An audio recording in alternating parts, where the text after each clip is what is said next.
শয়তান, কোন ইবলিস, কোন দাজ্জাল বুঝাইলো এই আমাদের মহিলাদেরকে যে রমজান মাসে শাড়ি গহনা 3 পিস জুতা সম্পূর্ণ নতুন কিনতে হয়? খোদার কসম, এটা পৃথিবীর কোনো কিতাবে নাই, কোনো আলেম বলে নাই, কোনো আউলিয়া বলে নাই, কেউ বলে নাই। ইবলিস ছাড়া, শয়তান ছাড়া, দাজ্জাল ছাড়া আর কেউ বলে নাই। এটা দাজ্জালে বলছে, দাজ্জালে, শয়তান ইবলিসে বলছে। তোমরা ছেলেরাও মনে রাখো, ঈদ মানে নতুন কোনো জুতা না, ঈদ মানে ইবাদত। ঈদ তার জন্য খোদার কসম নবীজি বলছে ফারাহাতুন ইনদা ফিতরিহি, ঈদুল ফিতরের আনন্দ তো রোজাদারের বেটা, হারাম করে আবার ঈদের আনন্দ কি?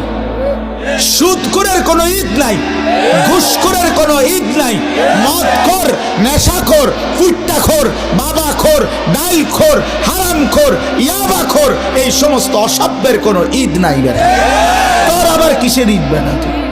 হ্যাঁ, বেহায়া নারী, বেপর্দা নারী রাস্তার পুরুষকে হাইটা হাইটা নিজের শরীর দেখাইছে, নাটক, সিনেমা, নর্তকীর নাচ গান দেখছে টেলিভিশনে, এমন অসভ্য নারীর কোনো ঈদ নাই।